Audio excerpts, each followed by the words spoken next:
Danielle, thank you. Decades after World War II, historians in Germany have tracked down the family of an American soldier whose coat ended up at a former concentration camp. That American soldier's family lives right here in Huntsville. News 19's Emily Moser joining us live in the studio. And Emily, you spoke to that soldier's grandson today. What did he have to say?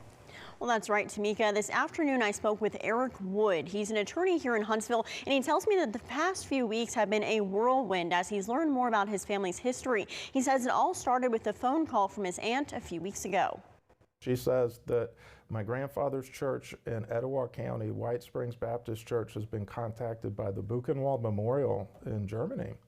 And I thought maybe something was lost in translation. But it was no misunderstanding. The Buchenwald Memorial, a museum at the site of the former Buchenwald concentration camp in Germany, was trying to track down the owner of an American coat that had been donated to the collection in 2012. The major clue was the name inscribed inside the coat, Elgert H. Wood. Started out with just a name, and they knew it was an American enlisted soldier's coat. Eric Wood says the museum was recently able to reach his family in Alabama via his grandfather's obituary. Wood says his grandfather served in the U.S. Army Postal Service Division during the war. He says over the past few weeks he's worked with the museum's historians and done his own research to try and figure out how the coat his grandfather wore during World War II ended up at the concentration camp. He says it's likely that his grandfather toured the camp with other U.S. soldiers after it was liberated, as American generals wanted the soldiers to understand the horrors people faced in the camps. They think that's probably how my grandfather's coat wound up there, is during one of those tours, would have left it. How the coat ended up in the hands of a former German soldier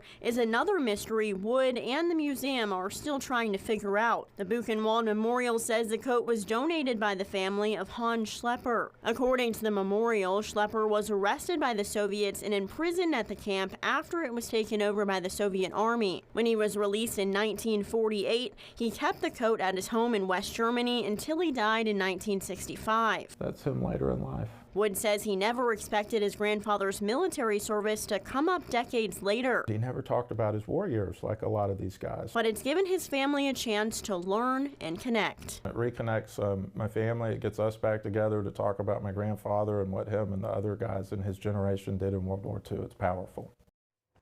Now, volunteers with the memorial in Germany say the coat may be part of a new exhibit that they're working on. While it's still in the planning and research stage, the exhibit is estimated to open in 2026 or 2027. Wood told me his family is already looking at booking a trip to go visit it in person.